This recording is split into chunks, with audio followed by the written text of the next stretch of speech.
Excelentísimos señores ministros, autoridades, señoras y señores, como presidente de Nueva Economía Forum tengo el placer de darles la bienvenida de nuevo al Fórum Europa,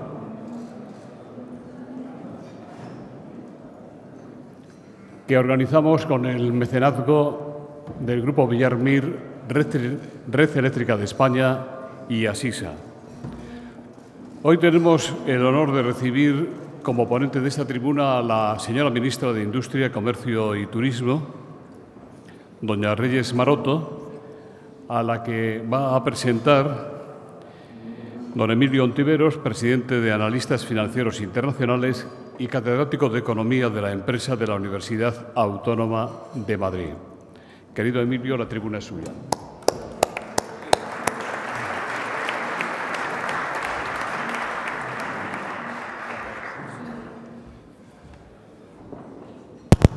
Buenos días. Lo primero que quiero hacer es agradecerle a la ministra, a Reyes Maroto, que haya pensado en mí para hacer esta presentación. Pero también a Nueva Economía reconocer el esfuerzo que hace por dar a conocer la acción de los responsables políticos en momentos importantes. Para mí es un placer y es una satisfacción introducir, apenas señalar, hacer 4 consideraciones, introducir la intervención de la ministra. Y como comprenderán, la razón por la que yo estoy aquí es simplemente haber compartido con ella una temporada larga en su periplo profesional en el seno de AFI, en el seno de la compañía que fundamos hace 31 años y donde ella desempeñó una tarea muy importante en un área muy importante de AFI, como es el área de economía aplicada y territorial. Fueron 5 años de enriquecimiento, fueron 5 años en los que puso Reyes de manifiesto sus capacidades analíticas, en gran medida determinadas por una formación académica potente, con una experiencia también relevante para el trabajo que se hacía en ese área, pero también puso de manifiesto una capacidad de interacción con el resto de la gente ciertamente importante. Yo creo que la ministra Maroto reúne dos conjuntos de atributos importantes que deben ser siempre condiciones necesarias para ejercer cualquier función profesional y, desde luego, política. Unas credenciales académicas más que suficientes y una experiencia también relevante. Un tercer atributo, desde luego, una pasión política, una sensibilidad por los problemas de nuestros días ciertamente importantes. En el primero de los ámbitos, las credenciales, como digo, son suficientes. Es licenciada en Economía por una buena facultad, por una muy buena facultad, aunque no sea muy conocida, que es la Facultad de Valladolid, donde ha tenido importantes investigadores, importantes profesores en Economía y en Administración de Empresas. Hizo el máster del CENFI, del Centro de Estudios Monetarios y Financieros, dependiente del Banco de España y de otras entidades bancarias. Probablemente es el posgrado en Economía teórica y finanzas teóricas, uno de los más importantes, junto a algunos que tiene AFI también, pero es un posgrado riguroso. Y también hizo un máster en la Carlos III en Evaluación Sanitaria y Acceso al Mercado. Y desde el punto de vista profesional, además de los años que estuvo en AFI, fue investigadora en FEDEA, en una buena época. FEDEA siempre ha sido una institución de investigación destacada, pero yo creo que la época en la que estuvo Reyes fue también muy importante. Fueron otros 5 o 6 años, coincidieron en gran medida con la época en la que era director nuestro socio José Antonio Erce, luego fue directora de proyectos en Quasar antes de entrar en AFI y a partir de ahí inicia su trayectoria investigadora y docente con una presencia como profesora de Economía en el Departamento de Economía de la Carlos III, en el Instituto de Estudios de Género también de la Carlos III y como directora de área de investigación también en la Fundación IDEAS. Pero eso son condiciones necesarias. Yo creo que lo que nos hace reconciliarnos con la especie política es ver que personas con talento y con mercado en la economía real, en el mundo real, al mismo tiempo afloran una sensibilidad política, una pasión política que canalizó a través de sus acciones en el Partido Socialista de Madrid. Como patrona de la Fundación Pablo Iglesias también y como asesora de la agrupación de eurodiputados socialistas. Yo creo que es ese binomio, digamos, un respaldo, unas credenciales académicas suficientes y al mismo tiempo una sensibilidad política de izquierdas como socialdemócrata, lo que rodea de atractivo la personalidad de Reyes Maroto y al mismo tiempo nos reconcilia, insisto, con lo que es la actividad política. Es esa asignación de talento a la acción política lo que hace en última instancia que fortalezca la tradición, la transición de los países, el fortalecimiento institucional, ¿no?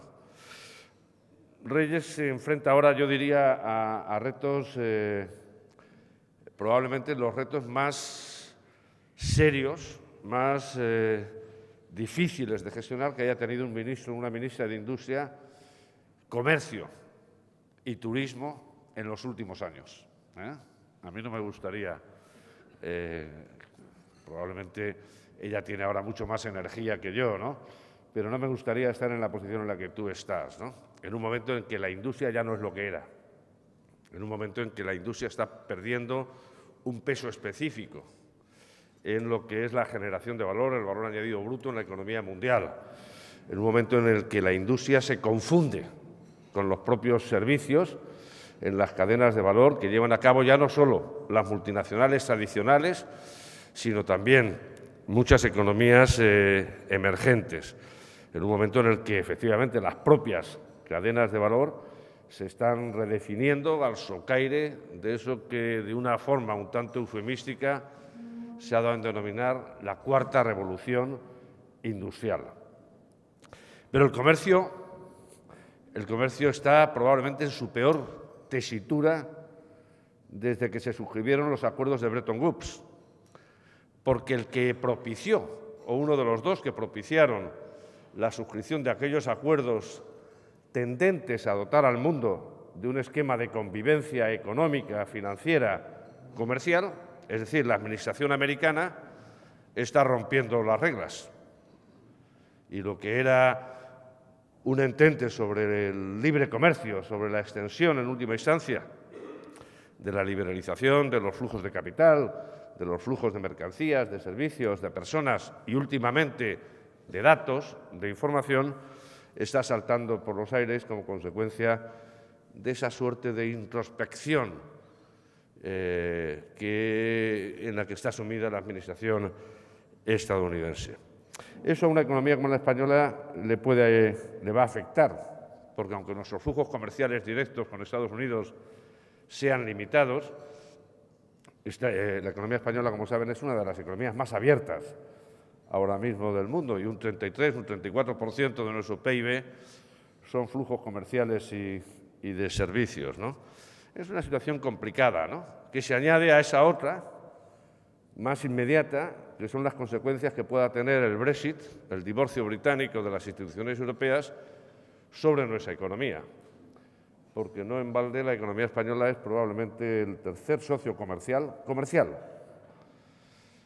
más importante que tiene el Reino Unido y uno de los pocos que tiene un superávit comercial de bienes, Además, tenemos un superávit de servicios, claro. Y no solo porque los británicos representen un 22% de la generación de ingresos por turismo en nuestro país, sino porque también hay otros servicios que les vendemos a los británicos, ¿no? Probablemente la ministra Maroto tendrá un interés particular en que el divorcio no sea un divorcio violento y pase por la generación de condiciones cercanas a un mercado interior, sino a una unión aduanera en sentido estricto, sí a un mercado interior, por lo menos, de bienes. Y el tercer reto que tiene es el turismo. Ha llegado a ser ministra en el año en el que nuestra economía generó el máximo de ingresos por turismo, ¿no? El máximo de entrantes. Probablemente este año ya será menor, ¿no? En la sala está Óscar Perelli, que es el principal experto en turismo que hay en nuestro país, pero yo creo que va a ser difícil replicar los muy buenos resultados que tuvimos hasta 2017. En primer lugar, porque las alternativas de destinos igual de competitivos o casi tan competitivos como los nuestros, con una menor carga de riesgo geopolítico, están ahí. Pero en segundo lugar, porque algunos de nuestros principales clientes han visto cómo sus monedas experimentaban una depreciación frente al euro, que en última instancia acaba encareciendo destinos como el nuestro, ¿no? Cambiar ese turismo muy asentado en el binomio sol y playa hacia un turismo mucho más intensivo en valores culturales, en valores históricos, es un reto. Pero es un reto, yo creo, perfectamente asumible y que cuenta, insisto, con un talento, con una persona que reúne las condiciones necesarias para que efectivamente nos pueda lucir el pelo en los tres ámbitos, la industria, el comercio y el turismo, de los que Reyes Maroto es responsable. Ojalá te dejen trabajar, ojalá que el entorno más amplio, el entorno geopolítico, te permita atender las prioridades que tienes encima de la mesa. Pero ojalá también, ¿no?, que las condiciones políticas domésticas os dejen tirar para adelante. Muchas gracias, Reyes, por haber aceptado ser ministra de todos los españoles. Los españoles, los que ya tenemos además cierta edad, valoramos no solamente ese equilibrio de género, sino esas ganancias de talento en la función política. Y muchas gracias por haber pensado en mí para presentarte. Nada más, muchas gracias.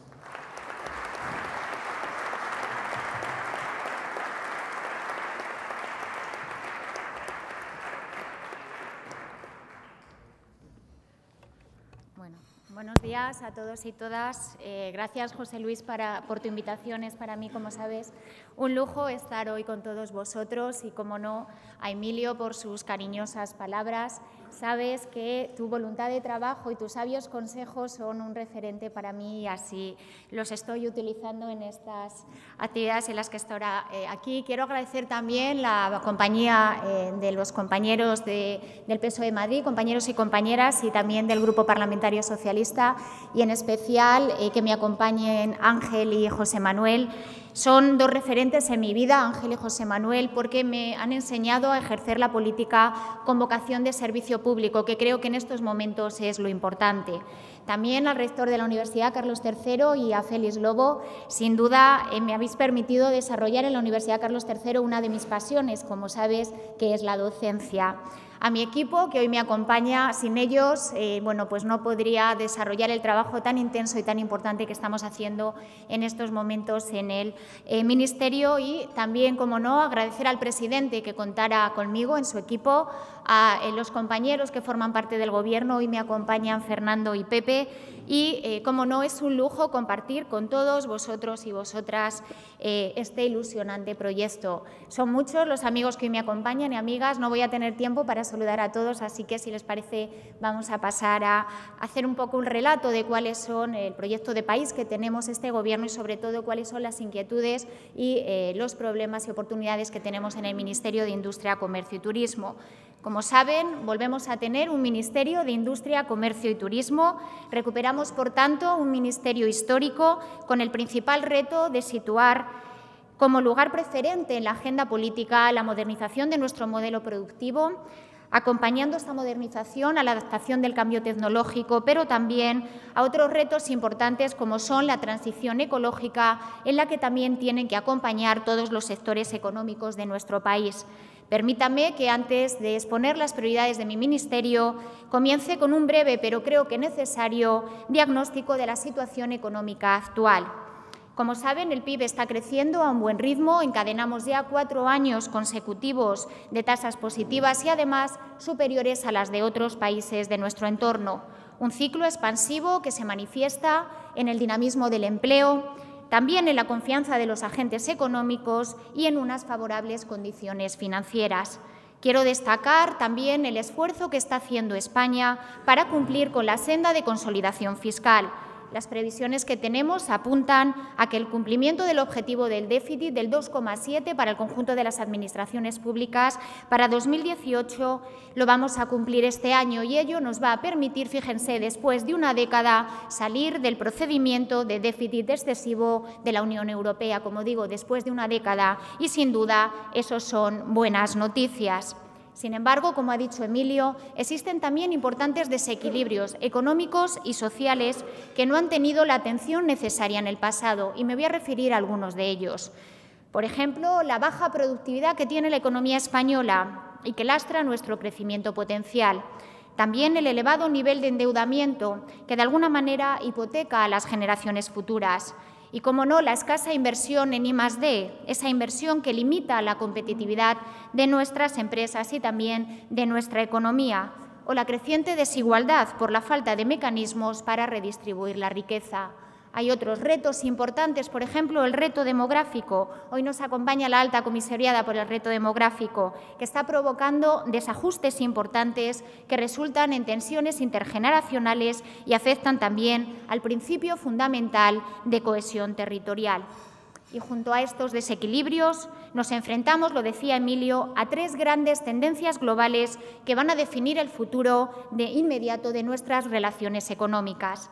En primer lugar, ya estamos viendo, ya estamos observando los efectos de las decisiones que vienen a cuestionar las reglas del libre mercado. También la inevitable transición ecológica hacia un contexto descarbonizado y medioambientalmente sostenible. Y, cómo no, el gran desafío de la revolución digital y tecnológica, que proporcionará grandes oportunidades para impulsar la competitividad de nuestras empresas, sin duda, pero también nos coloca frente a nuevos retos de tipo económico, social y regulatorio. Y un reto muy importante va a ser el derivado de la brecha digital. Decía Emilio que, efectivamente, la transformación digital es importante, es un reto importante, pero yo diría más, Emilio, es un reto imparable, y España no se puede quedar atrás. Nos encontramos también con incertidumbres, como la derivada del proceso de negociación del Brexit. De materializarse un escenario sin acuerdo, podría afectar a la intensidad que tiene en este momento la actual recuperación económica. Desafíos y tendencias que se están produciendo en estos momentos y que, por lo tanto, hay que atender. No podemos ser complacientes con lo hecho hasta ahora, ni mucho menos. Tenemos que perseverar en las reformas económicas. Este es un mensaje muy importante. Tenemos que perseverar en las reformas económicas en este ciclo expansivo para conseguir una economía más moderna, dinámica y competitiva, pero también para conseguir una economía más innovadora y digital, más internacionalizada y, como no, más sostenible e inclusiva. Es imprescindible, por tanto, ponernos a trabajar y poner en marcha una agenda del cambio, una agenda reformista para sacar al país y también a sus ciudadanos del letargo y la parálisis en la que hemos estado viviendo los últimos años. España, sin duda, necesita una nueva visión estratégica de medio y largo plazo. Se trata de la oportunidad de plantearnos cuál debe ser el rumbo de las políticas públicas presentes y futuras, en la convicción de que han de cimentarse en un sólido proyecto de país que sea referente de pluralidad, solidaridad y, como no, de igualdad de género. Un país con conciencia social, ecologista e innovador. Un país, en definitiva, representativo de su sociedad. Para ello es fundamental establecer un diálogo sereno, pero también comprometido con la ciudadanía, para elaborar de forma conjunta un proyecto de país para el futuro.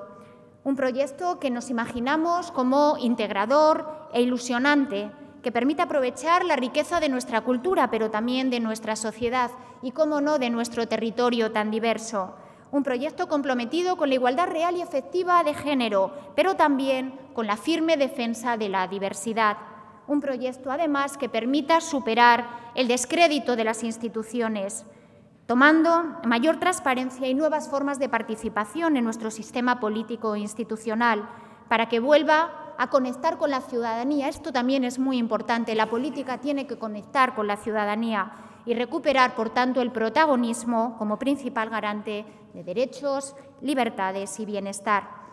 En este proyecto de país debe ocupar un papel muy destacado nuestro compromiso con el proyecto europeo. Estamos llamados a asumir un papel de liderazgo en el seno de la Unión Europea que nos permita abordar retos presentes como el Brexit o la gestión de los flujos migratorios. Es el momento de recuperar valores como la libertad, la solidaridad, el progreso y la justicia económica sobre los que se construyó Europa e impulsar una mayor integración política, económica y social. En esto está muy activo ahora mismo el Gobierno, tratando de volver a Europa y recuperar ese protagonismo que sin duda habíamos perdido. Esta agenda del cambio no es un deseo, es una realidad que ya se empieza a notar en la vida de muchas personas, porque este Gobierno desde el primer día la está impulsando y está tomando medidas muy importantes. Me van a permitir que cite alguna de ellas. En apenas 100 días hemos recuperado la agenda feminista, con medidas tan importantes como el desarrollo del Pacto de Estado contra la violencia de género. También hemos recuperado la agenda social, restaurando y extendiendo derechos y libertades que estaban, en muchos casos, revirtiendo por los recortes.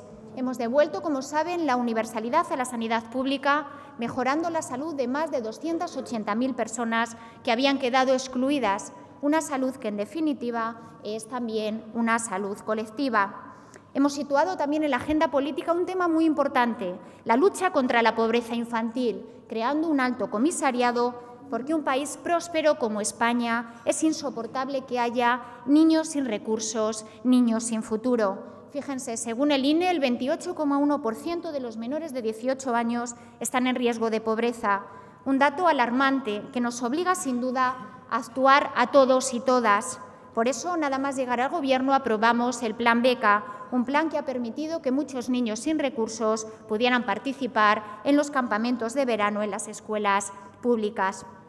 También estamos trabajando para afrontar el reto demográfico y combatir el despoblamiento, lo decía, uno de los desequilibrios sociales que tiene nuestro país. Y lo estamos haciendo, además, con un enfoque transversal, donde el Ministerio que dirijo tiene una responsabilidad importante en la implementación de medidas de dinamización del medio rural. Este Gobierno también apuesta por combatir el cambio climático, porque el crecimiento económico tiene que ser compatible con el respeto del medio ambiente.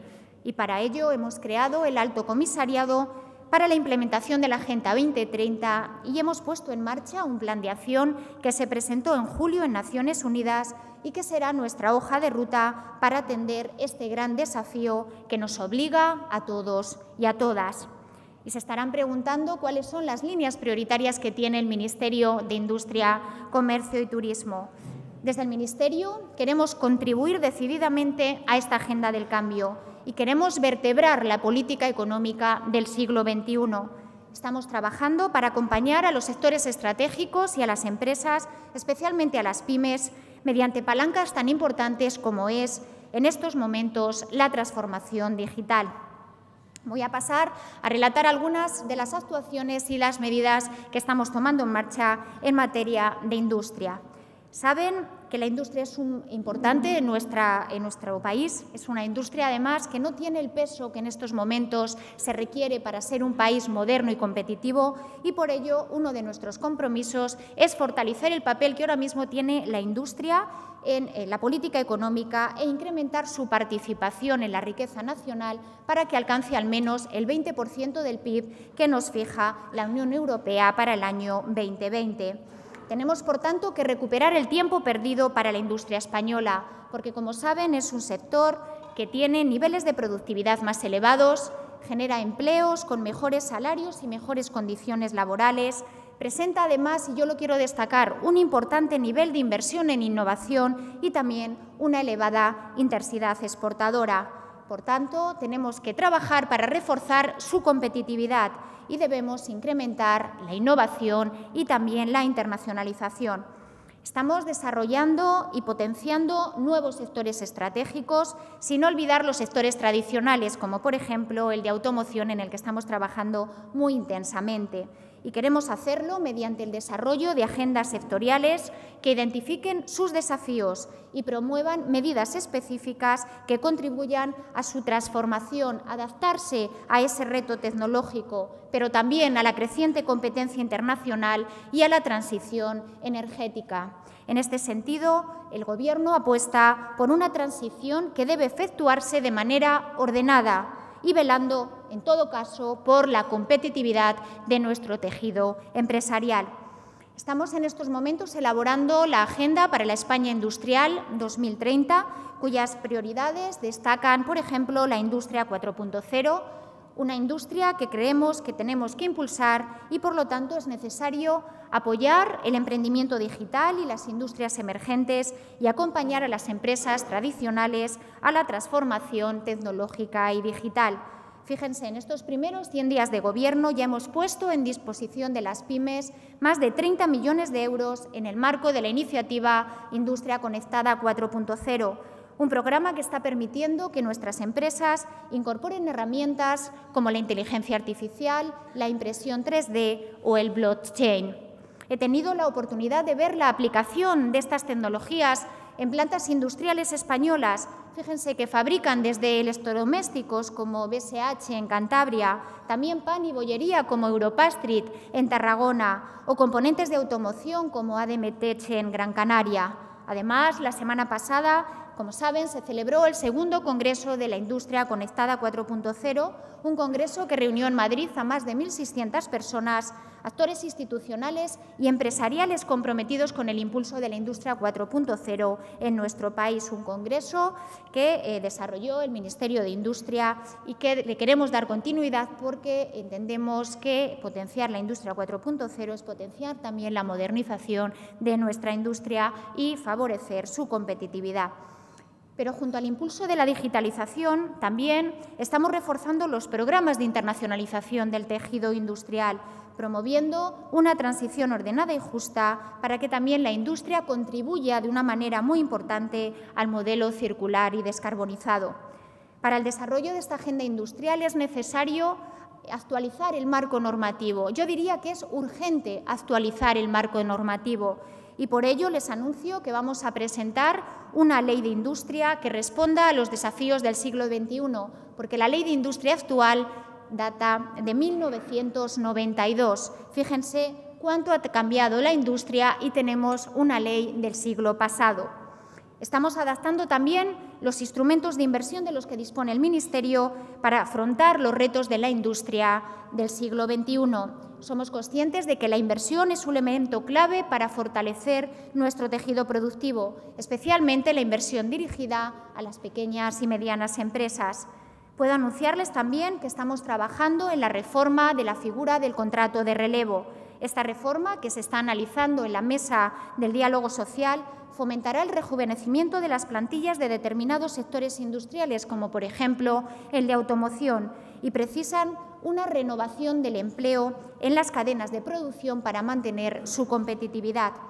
Como saben, la actual regulación que aprobó el anterior Gobierno en el año 2013 hace muy poco operativo este contrato y, si no se reforma, tenderá a su extinción a partir del 2019. De ahí la urgencia de este cambio normativo. Y, finalmente, estamos trabajando con el Ministerio de Educación y Formación Profesional para la adaptación del sistema educativo a los nuevos requisitos de la economía y de la industria 4.0. Es necesario mejorar las competencias digitales y, sin duda, proporcionar una oferta formativa adaptada a las necesidades existentes en todas las etapas de la vida, favoreciendo, sin duda, la adquisición de competencias digitales y acompañando a los trabajadores a su adaptación a las nuevas demandas del mercado laboral. Por ello, es urgente implementar también la formación profesional dual, que ofrece, como saben, un mayor alineamiento entre la formación y los perfiles demandados por el mercado laboral. Estamos desarrollando también, y estoy muy orgullosa, en el Ministerio una agenda feminista. Sí, en el Ministerio de Industria también se puede desarrollar, ¿verdad, Sole?, una agenda feminista. Como saben, España tiene un déficit de mujeres en estudios STEM y la economía digital va a demandar perfiles asociados a estos estudios, lo que podría contribuir a la brecha digital. Por eso tenemos que anticiparnos. Estamos definiendo un proyecto para estimular estos estudios en los centros educativos y también definiendo distintas actuaciones a través de la Escuela de Organización Industrial, que, como saben, depende del Ministerio de Industria, y todo ello en colaboración con el Instituto de la Mujer. Después de la industria, otra de mis responsabilidades es el comercio. La experiencia reciente de la economía española nos brinda un buen ejemplo de las ventajas de la apertura comercial y de su internacionalización. Tanto las exportaciones como las operaciones en el exterior han demostrado ser una parte vital de nuestra recuperación económica durante los peores años de la crisis. Además, la exposición a la competencia global nos ha permitido un poderoso incentivo para mejorar la eficiencia, pero también la productividad y la capacidad de impulsar nuestras empresas para competir en los mercados globales. Por eso, nuestro país debe impulsar una nueva política comercial progresista que fomente un sistema mundial de comercio que sea más transparente y democrático. Como decía, el aperturismo y el multilateralismo comercial han sido para nosotros un factor clave para salir de la crisis del 2008. Estamos plenamente convencidos de que ese multilateralismo es la mejor manera de generar riqueza y empleo, pero también somos conscientes de la necesidad de avanzar hacia un sistema de comercio más justo, no solo basado en reglas, sino también en valores, y que se incorpore la lucha contra el cambio climático o también la brecha de género, aspectos que han de incorporarse necesariamente en la negociación de los nuevos acuerdos comerciales, pero también en la actualización de los existentes. Como probablemente ya conocerán, así se recoge en la estrategia de la Unión Europea conocida como Comercio para Todos, que aborda de manera decidida esta cuestión. Por eso me gustaría transmitirles nuestra preocupación por el resurgimiento del proteccionismo. El peligro más importante es entrar en una espiral proteccionista que sin duda sería perjudicial para todo el mundo y sin duda sería perjudicial para el crecimiento global. No es un juego de suma cero. Todos perdemos si cada país decidiera proteger su producción y sus fronteras comerciales. Tanto en el G20 como en el encuentro que mantuve hace unos días con el secretario de Estado de Comercio estadounidense, he defendido un sistema multilateral y un modelo de comercio progresista y justo, porque para el Gobierno la internacionalización de la empresa española y el apoyo para abrir nuevas oportunidades es en estos momentos una prioridad. Permítanme destacar el gran papel que está desarrollando ICEX en la internacionalización de la economía española, un organismo de promoción comercial que se sitúa entre los 3 mejores según el International Trade Center en cuanto a su eficacia y en cuanto a su rendimiento. En estos momentos estamos desarrollando en el Ministerio la Estrategia de Internacionalización 2017-2027, que tiene como objetivos prioritarios promover la regularidad de la exportación, un tema muy importante porque nuestras empresas no exportan con la regularidad que deberían. También queremos actuar e incrementar la presencia de nuestras empresas en sectores claves en nuevos mercados. La apertura de nuevos mercados es también una de nuestras prioridades. Como no, potenciar la transformación digital como catalizador de la internacionalización. También la captación de talento y formación de capital humano y la promoción de la inversión extranjera generadora de empleo a través de Invest in Spain. Para el desarrollo de esta estrategia nos estamos coordinando con la Cámara de Comercio de España y también con los organismos de comercio exterior de las distintas comunidades autónomas. En lo que respecta al comercio minorista, otro de los ámbitos que es competencia de mi ministerio, nuestra prioridad es potenciar la competitividad del sector y ayudar especialmente a los formatos tradicionales a adaptarse al mundo digital. Debemos facilitar la transición a un nuevo escenario contribuyendo a su adaptación al mercado digital y también facilitando el relevo generacional. En estos momentos estamos elaborando el Plan de Modernización del Comercio Minorista, que tendrá entre sus prioridades la digitalización, la adaptación a las nuevas tecnologías, pero también al cambio en los hábitos de consumo, muy importante porque están cambiando los hábitos de nuestros consumidores.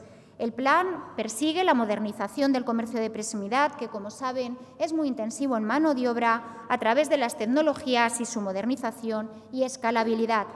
Quiero destacar también una iniciativa que vamos a aprobar recientemente, que es el Observatorio del Comercio 4.0, un observatorio que lo entendemos como un foro de diálogo y análisis de las debilidades y fortalezas del sector en su proceso de digitalización, un observatorio que nos va a permitir un punto de partida para definir líneas de trabajo e iniciativas con todos los agentes implicados, públicos y privados.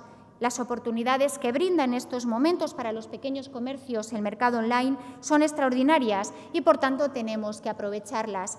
Fíjense, en Hospitalet visité un comercio que vendía conservas, un comercio muy especializado, pero su propietaria me decía que no estaba preparada para vender en la red.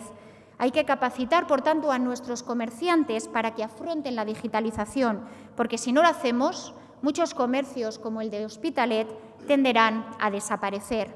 Y, por lo tanto, esa ha de ser una de nuestras prioridades. El Ministerio también está abordando un problema muy importante, el de la venta ilegal. Con el auge de la denominada economía colaborativa, han aparecido nuevos agentes que funcionan con distintas reglas del juego, generando en ocasiones un problema que afecta no solo a la competencia de mercado, sino también a ámbitos como el comercio, que no es ajeno a este fenómeno. Por este motivo, hemos creado una mesa de intrusismo que ya ha iniciado sus trabajos en el ámbito de las viviendas turísticas. En estos casos se trata de materias que son competencia de las comunidades autónomas o de las corporaciones locales y, por lo tanto, no se trata de sustituirlas. Lo que se trata es de trabajar de forma conjunta para abordar y ordenar de la mejor manera posible estos fenómenos. En esta mesa de intrusismo queremos aportar rigor al análisis de la venta ilegal, un fenómeno creciente que también se está tratando desde la Comisión Intersectorial creada para actuar contra las actividades vulneradoras de los derechos de propiedad industrial. En relación con este tema, les quería hacer un último anuncio. En breve vamos a presentar en el Congreso un proyecto de ley de reformas de la Ley de Marcas para que, entre otras medidas, reforcemos la lucha contra las falsificaciones. Estamos estudiando otras medidas para abordar el problema de la venta ilegal, como van a ser las campañas de sensibilización o también la aplicación de buenas prácticas contra la piratería. Y para finalizar, por último y no menos importante, me gustaría hablar del turismo. En estos momentos, como saben, el turismo es uno de los principales sectores de nuestra economía. Tiene una gran importancia tanto en la generación de empleo como también en la creación de riqueza y desarrollo económico. El turismo forma parte de la agenda política de este Gobierno y ello nos obliga a potenciarlo de manera activa y decidida, ya que durante demasiado tiempo ha estado ausente de la política y yo diría más, ha estado ausente de los espacios de toma de decisiones. Como saben, España es una potencia turística. No les quiero marear con los datos, simplemente comentarles que somos el país más competitivo en el mundo en términos turísticos. Así lo confirma el índice de competitividad turística elaborado por el Foro Económico Mundial. En 2017, España se ha situado ya en segundo lugar del mundial, tanto en gasto turístico como en el número de turistas internacionales recibidos. Estos resultados muestran que nuestro país cuenta con múltiples atractivos, además muy valorados por los visitantes y con un tejido empresarial, y lo quiero destacar, muy competitivo y capaz de dar respuesta muy satisfactoria a las demandas cada vez más exigentes de las personas que nos visitan. Son, sin lugar a dudas, excelentes noticias, pero no nos conformamos, lo decía Emilio, tenemos también retos importantes que abordar en materia de turismo. Un sector que está inmerso también en un proceso de modernización y transformación, impulsado también por el uso de las nuevas tecnologías digitales.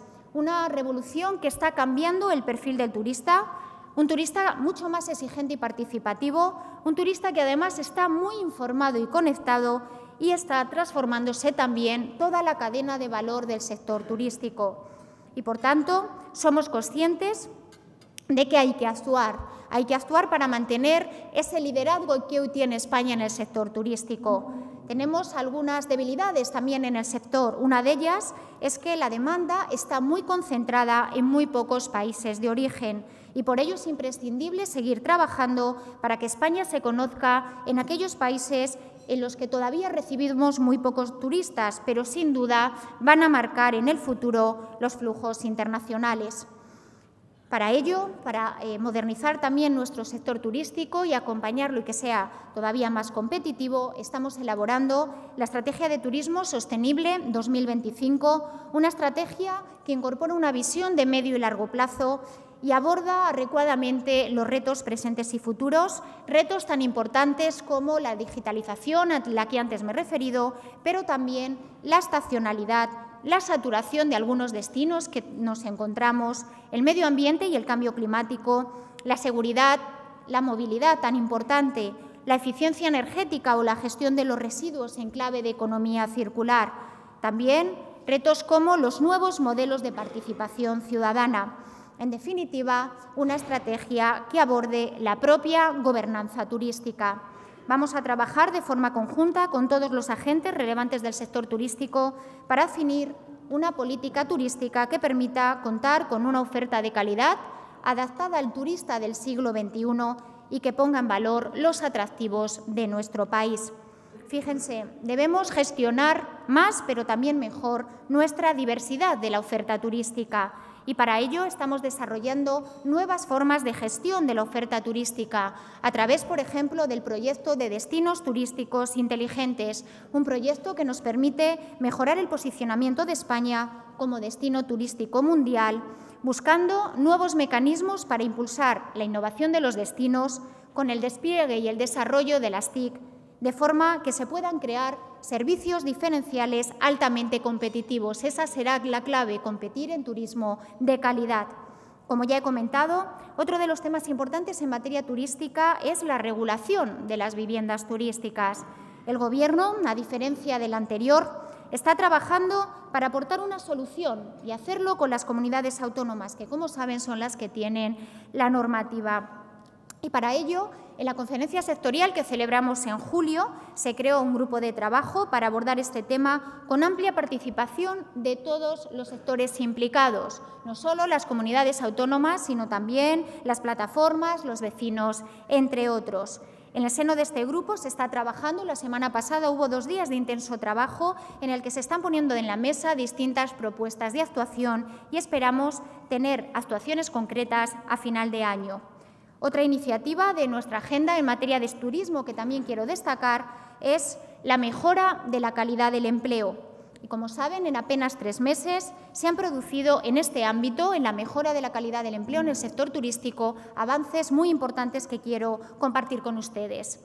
Quiero destacar, en primer lugar, la puesta en marcha en agosto del Plan Director por el Empleo Digno, un plan que contempla actuaciones concretas para el sector. También los avances que se han producido en el reconocimiento de enfermedades profesionales aprobados en la Mesa de Calidad por el Empleo en el sector hotelero, especialmente aquellas enfermedades que padecen muchas camareras de piso.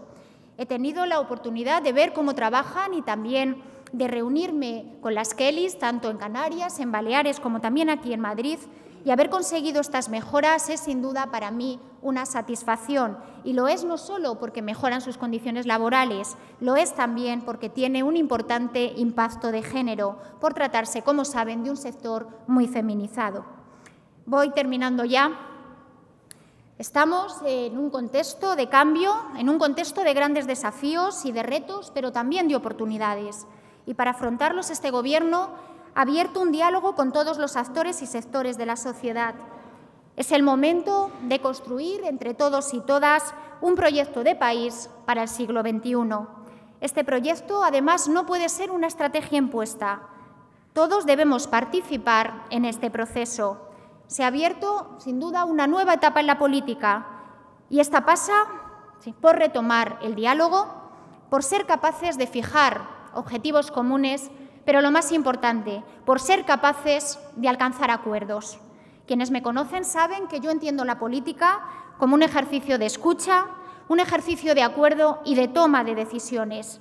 Lamentablemente, la falta de sensibilidad de algunos grupos políticos está poniendo en riesgo las reformas que son necesarias para sentar las bases de un crecimiento justo y sostenible.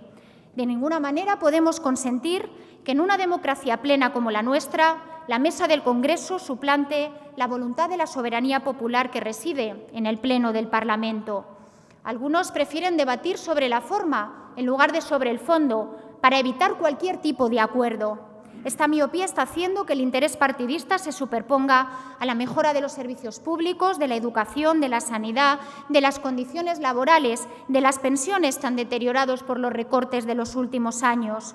Una mejora que sin duda se produciría si se aprueba la nueva senda de déficit, puesto que aporta 1.000 millones más a los ingresos públicos. Yo desde aquí quiero pedir responsabilidad a las fuerzas políticas, quiero pedirles que se sumen a ese proyecto de país. Porque frente a la confrontación, este Gobierno prefiere un diálogo activo, especialmente con el resto de grupos parlamentarios, porque somos plenamente conscientes que solo las políticas públicas que cuentan con amplios acuerdos perduran en el tiempo. Y lo más importante, sirven para mejorar la vida de las personas, especialmente los más desfavorecidos. Es tiempo, por tanto, de diálogo, es tiempo de hacer política útil. Termino, por tanto, con una invitación para todos vosotros. Os invito a participar de forma activa en este proyecto de país, un proyecto colectivo que España necesita. Desde el Ministerio que represento estamos trabajando intensamente en este proyecto, estamos trabajando para impulsar un nuevo modelo industrial, comercial y turístico con las fortalezas que les he señalado. Un proyecto con un tejido productivo moderno, sostenible, socialmente responsable, innovador y, como no, internacional. A ello dirigiré todo mi esfuerzo y empeño en los próximos meses. Muchas gracias.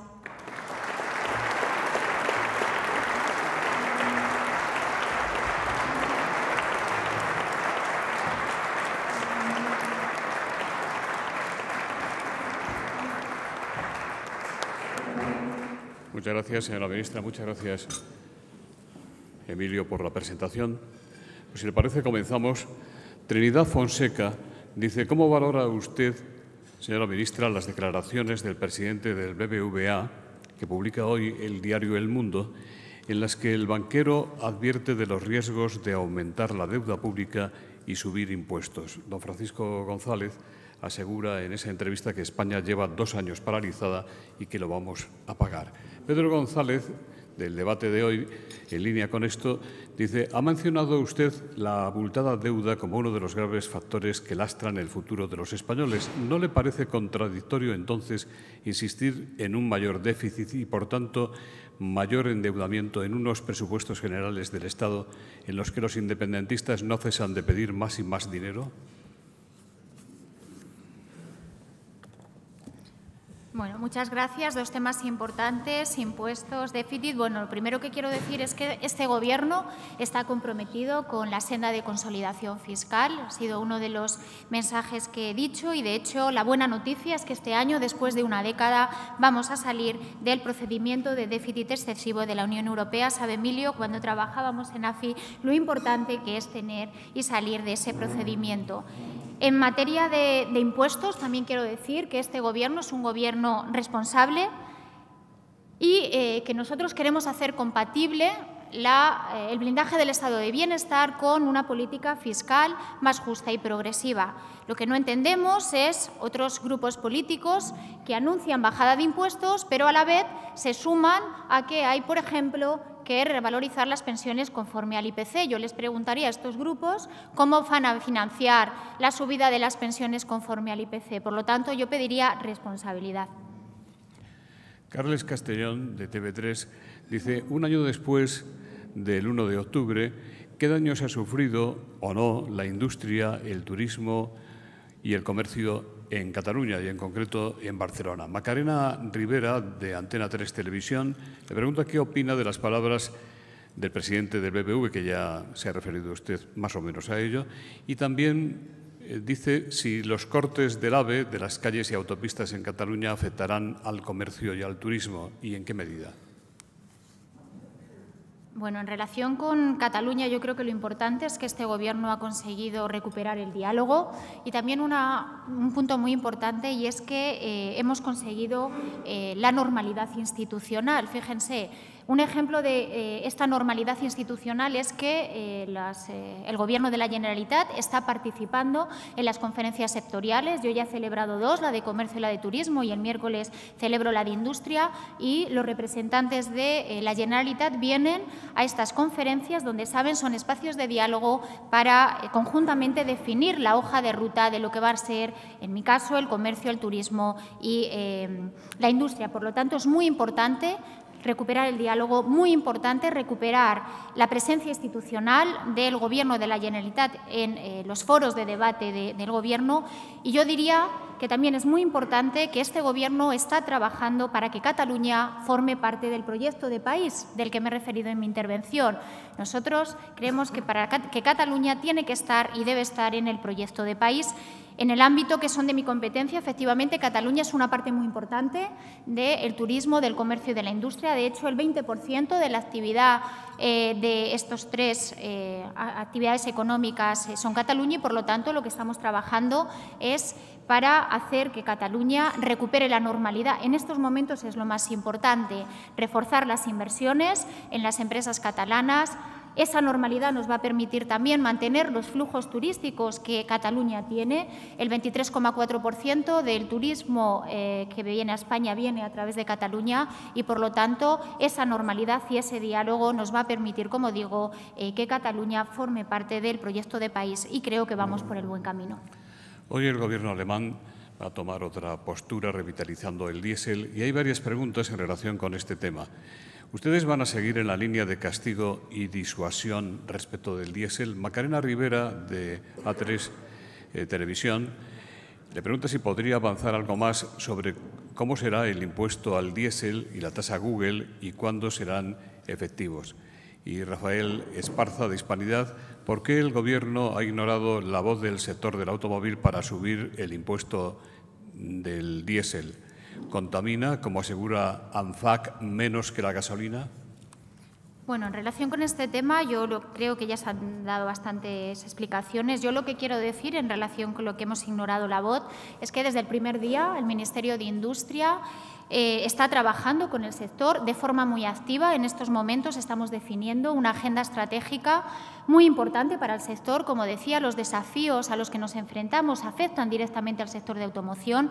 Aprobamos, antes de a finalizar agosto, una moratoria en la implementación del protocolo WTC, que, como saben, tenía un impacto directo en el impuesto de matriculación. Yo creo que ese es un gesto muy importante y poco reconocido a este Gobierno, porque lo que queremos es trabajar con el sector para mantener su competitividad y hacerlo, he dicho, una transición energética ordenada. Como digo, con el sector estamos trabajando muy intensamente, definiendo esa agenda estratégica que va a tener 5 elementos prioritarios. Uno, lo he señalado, es el contrato de relevo, un contrato muy importante para las plantas españolas de automoción y especialmente para la planta de Volkswagen en Navarra, donde yo he tenido ocasión de estar visitándola. Como digo, porque es necesaria la renovación de la plantilla de esas plantas, y con los cambios que hizo el anterior Gobierno en el año 2013 es imposible abarcarlas. Otro punto muy importante de esa agenda estratégica va a ser que vamos a crear una mesa de movilidad para, entre todos, pensar cuáles son los retos en materia de movilidad que tenemos. Otro punto importante son los compromisos que este Gobierno asume con el sector en materia de inversiones, sobre todo en el ámbito de las energías alternativas. Estamos trabajando también con ellos cuál va a ser la senda de reducción de emisiones que se tiene que aprobar, como saben, en la Unión Europea, en el seno de la Unión Europea, para el 2025 y el 2030, y definiendo una posición común para España. Es un tema para el sector importante y para este Gobierno también es importante. Y, finalmente, estamos trabajando también, y esto lo quiero destacar en relación con lo que me preguntan, en definir cuál es un modelo de fiscalidad para el automóvil, que además ellos insisten en que lo llamemos verde, porque creo que en eso el sector está muy comprometido con la agenda verde de este Gobierno. Por lo tanto, déjenos trabajar. Yo creo que vamos por el buen camino. Este Gobierno está comprometido con el sector del automóvil. Estamos trabajando para reforzar su competitividad y tenemos retos importantes que, si nos dejan trabajar, vamos a tener los mejores resultados. Ramiro Prieto, Le dice, usted aboga por mejorar el funcionamiento de la Organización Mundial de Comercio y que se impulse un comercio más justo.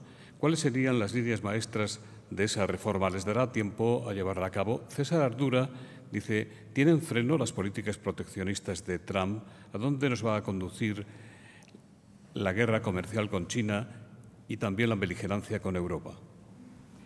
Bueno, me alegro que me hagan esta pregunta, lo he dicho en mi intervención. Yo hace 2 semanas participé tanto en el G20 con ministros de Comercio, donde se habló efectivamente, y fue uno de los compromisos que asumimos todos los ministros y todos los gobiernos, la modernización de la OMC, porque es muy importante adaptarnos a ese comercio del siglo XXI y incorporar también en las políticas comerciales los valores progresistas a los que yo me he referido cuando he hablado de comercio justo. No se trata solo de que el comercio mejore las relaciones comerciales, sino también que todos los ciudadanos sintamos que ese comercio también es mejor para nosotros. Y, por lo tanto, este fue uno de los compromisos y será Japón el año que viene, que asume la presidencia de la OMC, la que determine unas líneas de trabajo para que en el próximo año podamos llegar a acuerdos concretos. También Estados Unidos ratificó esta mejora y, por lo tanto, entendemos que esto es un compromiso que asume también el Gobierno de Estados Unidos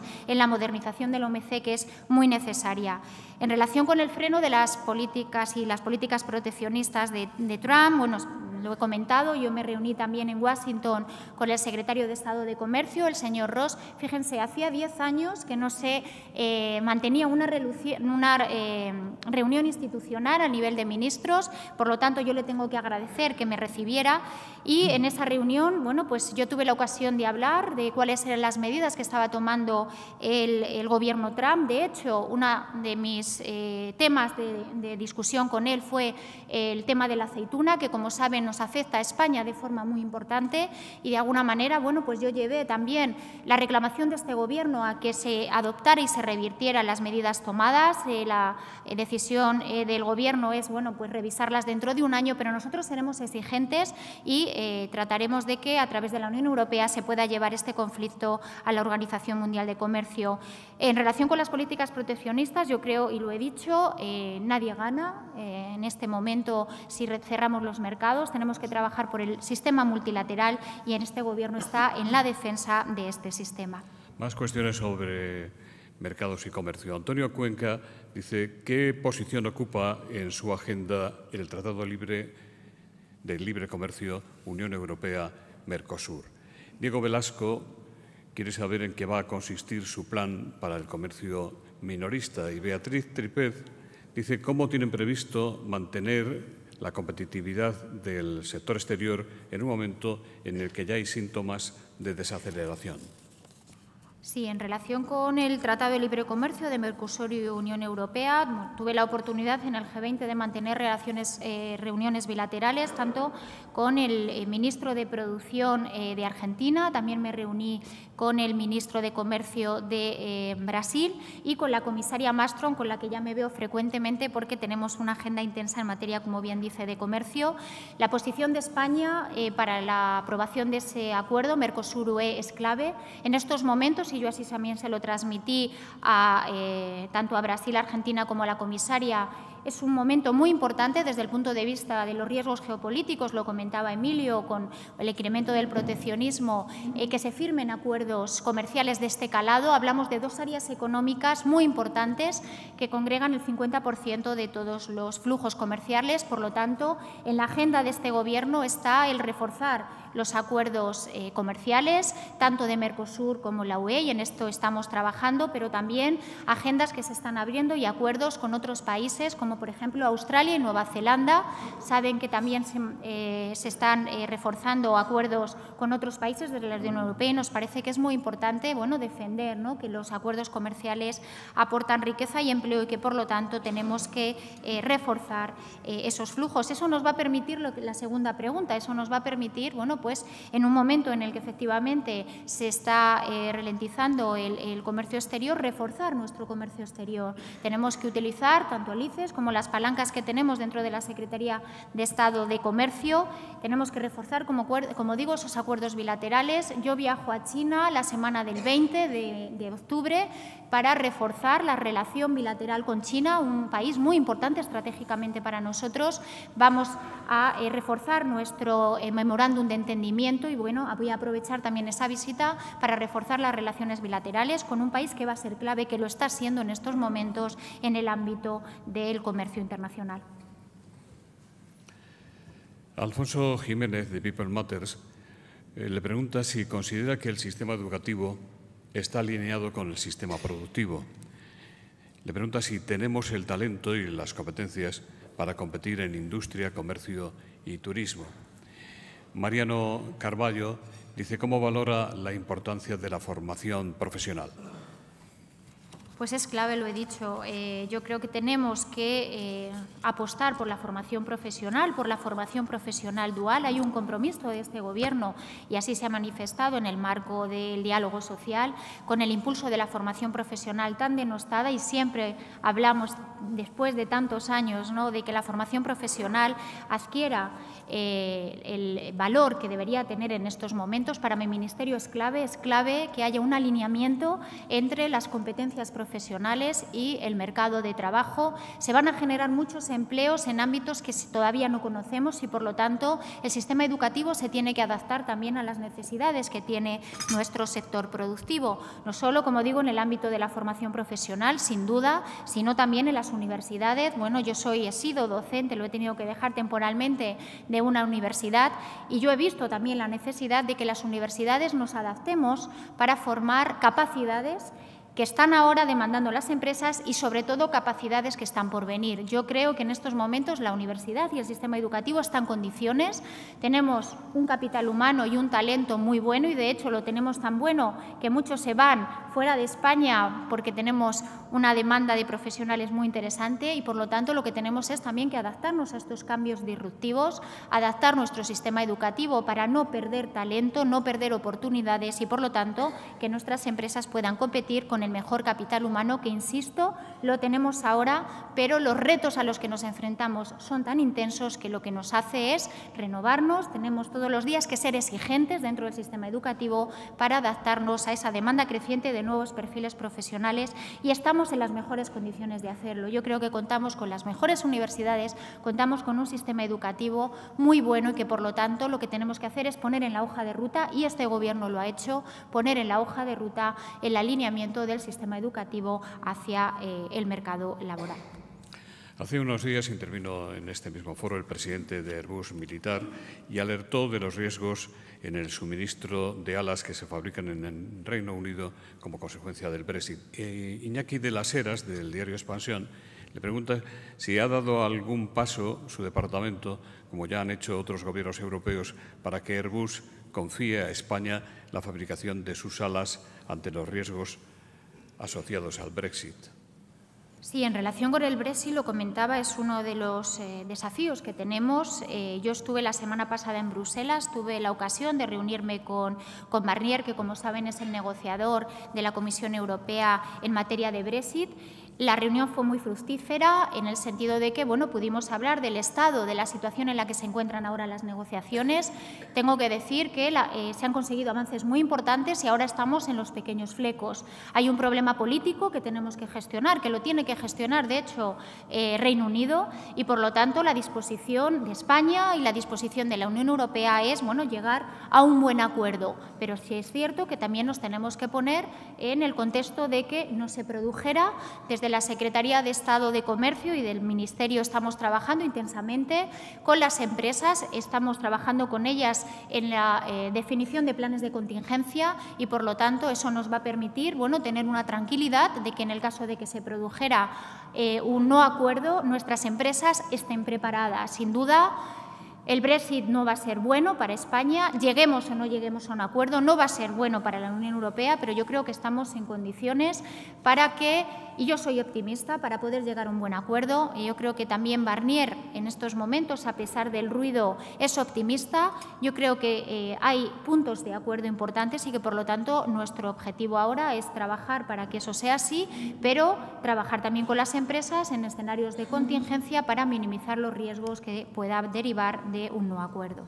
El próximo viernes tendremos en este mismo foro al ministro de Gabinete del Gobierno del Reino Unido, el segundo de Theresa May. Pues seguimos con las preguntas. ¿Qué medidas, le pregunta Beatriz Triper, tienen previstos para mantener en el comercio exterior? Eso ya lo se lo había dicho antes. ¿Qué medidas van a activar desde su departamento para activar la unidad de mercado? Y Diego Velasco, ¿en qué va a consistir su plan para el comercio minorista? Bueno, perdonadme que me había preguntado antes alguien también por el plan de comercio minorista. Bueno, para nosotros, lo he dicho, una de las prioridades en materia de comercio es, como no puede ser de otra manera, la política comercial exterior, y de hecho estamos trabajando intensamente con el ICES para reforzarla, porque creemos que es una de las fortalezas que tiene este país, la internacionalización de nuestras empresas, pero a la vez nos encontramos con otro ámbito de actuación que es el pequeño comercio, un pequeño comercio que, a pesar del aumento de la demanda, bueno, pues no acaba de recuperarse al ritmo que nos gustaría, y un momento para el comercio minorista importante y una disrupción importante tiene que ver con el mercado online. Necesitamos que nuestro comercio se adapte a la transformación tecnológica, porque, como bien decía, los casos, y he podido ver muchos en estos 3 meses en los que he estado con muchos comerciantes, con muchos gobiernos preocupados por el futuro del comercio por proximidad, también con asociaciones de comerciantes que me manifestaban la necesidad de impulsar actuaciones concretas en esta materia. Nos hemos hecho eco de estas necesidades y por eso estamos trabajando en este plan de impulso de modernización del comercio minorista. Es un plan que estamos trabajando en el seno de la conferencia sectorial. Así lo acordamos con las comunidades autónomas, bueno, pues para poner como hoja de ruta la digitalización, es la más importante. Otra hoja de ruta importante en ese plan va a ser el relevo generacional. No nos podemos permitir que nuestros comercios mueran porque no hay nadie no hay un relevo que permita darle continuidad a ese comercio, y por lo tanto es muy importante también, a través del contrato de relevo que decía, no solo en materia industrial, que también muy importante, sino también en materia de comercio, favorecer la transición de los comercios hacia otras generaciones mucho más jóvenes. La preocupación, decía, por la digitalización del comercio es total. Como os decía, en mis visitas a los comercios era preocupante ver cómo muchos comerciantes carecían de capacidades. Decían que ellos no tenían la capacidad de competir en la red porque no tenían capacidades para entenderse en la red, y, por lo tanto, si queremos evitar el cierre de ese comercio al que yo me he referido de Hospitalet, un comercio de conservas muy especializado, que en la red podría tener un desarrollo espectacular. Si queremos evitar el cierre de muchos comercios, tenemos que capacitar a nuestros comerciantes, tenemos que ayudarles a que naveguen en ese mundo digital, porque se abren unas oportunidades que, si no lo hacemos, como digo, se van a ver abocados al cierre muchos comercios muy importantes y minoristas, como digo. Y también una cosa que quiero añadir, y es que se va a perder vida en las ciudades, y por lo tanto, en ese reto demográfico tan importante que tenemos, también tenemos que trabajar en lo local. Es muy importante, y mi ministerio está muy implicado y trabajando con la alta comisariada, muy importante activar palancas para asentar territorio, y el comercio, sin duda, una palanca muy importante para asentar territorio y para dinamizar nuestras ciudades. Alicia Trabado le pregunta qué va a hacer su ministerio con la desinversión de Vestas en León. ¿De qué manera va a devolver o compensar esta empresa las ayudas millonarias que recibió? ¿Hay alternativas a esa planta que los daneses cierran para evitar o reducir el perjuicio sobre el empleo y la economía en León? ¿Cree que habrá otra empresa que ocupe el lugar de Vestas? Sí, bueno, Vestas es un tema que nos está llevando ya 3 semanas intensas de trabajo. En el momento en que conocimos la desinversión, el cierre de la empresa en Villalongos, en León, este Gobierno se puso a trabajar con la Junta de Castilla y León y también en el marco de la Fundación Anclaje, que es el marco que la Junta tiene de diálogo social con sindicatos y patronal. Estamos trabajando, se creó una mesa de trabajo en la que tanto la Junta, Fundación Anclaje como Gobierno de España y con la empresa definimos un plan de reindustrialización de la zona, como para que, bien decía, no le saliera gratis a la empresa desinvertir, habiendo recibido dinero público para el desarrollo de su actividad en los 12 años que ha estado en León. En este momento esperamos llegar a un acuerdo, vamos por el buen camino, nos quedan flecos por cerrar, pero yo creo que es importante que la responsabilidad que asumió el Gobierno de España, situándose cerca también y en el momento de una crisis industrial, estuvimos ahí y estamos estableciendo, como digo, ese marco de colaboración muy importante en aquellos territorios donde se produzcan las desinversiones. Vestas no es el único caso. La semana pasada abríamos los titulares con la liquidación de la naval en Sestao, que también estamos trabajando con el Gobierno del País Vasco y, por lo tanto, nuestra responsabilidad es atender esas crisis industriales, darle una salida de reindustrialización a las zonas afectadas. Contamos con instrumentos dentro del Ministerio para abordar estas crisis y, por lo tanto, a disposición de las comunidades autónomas para mantener la unidad productiva, que es lo más importante, y mantener el empleo. Y en estos momentos el acuerdo al que estamos llegando con la empresa tiene distintos puntos. Uno muy importante es la búsqueda de un inversor y, por lo tanto, en eso se nos va a ir el resto del tiempo hasta que consigamos un inversor en esa planta y en otras que lamentablemente se están produciendo cierres de empresas. Finalizamos con esta pregunta de Carlos López Combarros. Dice, ustedes están en el Gobierno gracias a populistas, nacionalistas, independentistas y abertzales. ¿Cree usted que con estos materiales tan poco convergentes con la idea de España, el país como tal tiene mucho recorrido? Bueno, yo creo que nosotros estamos en el Gobierno porque ganamos una moción de censura, estamos en el Gobierno porque la Constitución permite efectivamente estos cambios. Esto es la riqueza de nuestra democracia, esa democracia plena que defendemos y, por lo tanto, estamos trabajando, lo he dicho, en un proyecto de país y ese tiene que ser nuestro objetivo, un proyecto de país que además es un proyecto colectivo. He insistido mucho, yo creo, y les he convocado a todos ustedes a trabajar en este proyecto de país. Lo que no entendemos es el bloqueo que se está produciendo ahora mismo en el Congreso. Yo, que además, lo decía, soy una persona que entiende la política como el ejercicio del servicio público, no entiendo por qué no se pueden debatir leyes importantes para este país. Yo he estado 3 años practicando una política útil y lo que hemos aprendido y lo que he aprendido en el Parlamento es que una vez que llega una ley al Parlamento, todos podemos aportar a esa ley las mejoras para que la ley que salga después de la ponencia se enriquezca con todas las propuestas. Por lo tanto, yo lo que apelo es a la responsabilidad de los grupos políticos. Este Gobierno tiene un proyecto para este país. He desgranado algunos de los objetivos que tiene este proyecto, no solo objetivos, sino también hechos reales. En 100 días hemos transformado y hemos hecho que muchas personas estén un poquito mejor de lo que estaban con el anterior Gobierno y, por lo tanto, yo apelo a esa responsabilidad, a que los grupos políticos se sumen con sus propuestas. No entiendo que se sumen al ruido y que, por lo tanto, no haya ninguna propuesta. Está por ver qué proponen los partidos políticos que bloquean la acción del Gobierno. A mí me gustaría saberlo y yo apelo también a que nos lo digan. Frente a las políticas que estamos llevando al Parlamento, ¿cuál es la alternativa? Porque ahí nos podemos encontrar. Abramos un diálogo con la sociedad, abramos un diálogo con los grupos parlamentarios en el Congreso y en el Senado y veamos, sumando, cuál es el proyecto de país que necesita España. Desde luego, el bloqueo no nos lleva a ningún sitio. Como decía Emilio, con los desafíos que tenemos, más nos vale que nos pongamos a trabajar, que nos vayamos ahora todos a nuestras responsabilidades y que hagamos de este país un país moderno y que tengamos un país que sea orgullo de todos nosotros. En nombre de nuestros mecenas, de Asisa, representada por doña Elia Esteban, de Red Eléctrica de España, representada por doña Eva Pagán, y del Grupo Villarmir, cierra el acto doña María Luisa Huidobro, de este grupo.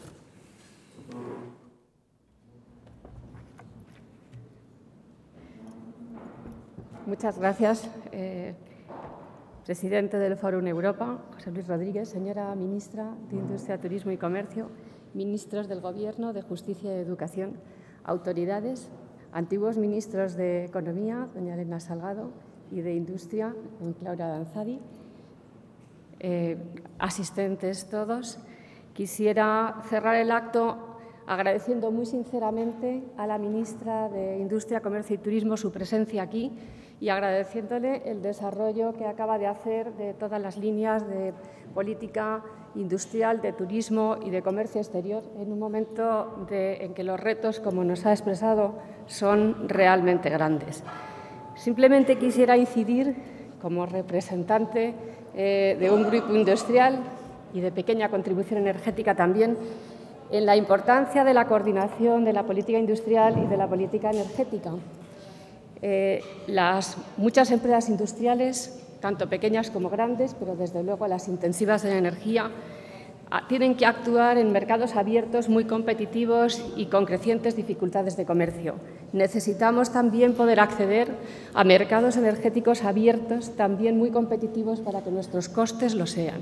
Y en ese sentido creemos que hay que cerrar la brecha que existe entre la diferencia de costes energéticos en nuestro país y en Centroeuropa, mediante más interconexiones y quizá mejor regulación, desde el punto de vista de la retribución regulada de los activos y quizá apertura de esas actividades. Gracias por referirte, ministra, a tu esfuerzo en la apertura del comercio exterior, gran reto, y por favor apoya a nuestras empresas que están también actuando en el exterior. Gracias también por referirte a la transformación que ha empezado a experimentar sectores industriales muy importantes como el transporte o las industrias ligadas a la generación con energías renovables. Es una gran oportunidad y eso requiere una política industrial que se plasme en regulación y en transición ordenada, como acabas de mencionar. Y, por supuesto, es ineludible el apoyo y la coordinación en materia de avances tecnológicos e innovación que se producen en las empresas y que están muy ligadas a esas nuevas oportunidades de la industria ligada a la descarbonización de la economía, tanto en su fase digamos, de inicio de las instalaciones, como incluso a cuestiones posteriores, como es el tratamiento como residuos de las pilas utilizadas en la regulación de las renovables o en los coches eléctricos. Y, por último, referirme a la revolución digital. Gracias también, porque es un aspecto fundamental. También aquí se requiere de coordinación, por ejemplo, con los aspectos de política energética, en materias tales como redes inteligentes, materias tales como el negocio online o las comunicaciones online con los organismos, con las empresas, digamos, reguladoras del sector y, en definitiva, con los consumidores eléctricos y energéticos en general, que somos todos. Muchas gracias, ministra. Deseamos acompañarte y acompañar al Ministerio en estos retos con nuestra mejor colaboración. Tanto, y quiero destacar en ese sentido, los retos del comercio internacional, de la apertura, y los retos de la transición hacia una economía descarbonizada. Muchas gracias, ministra.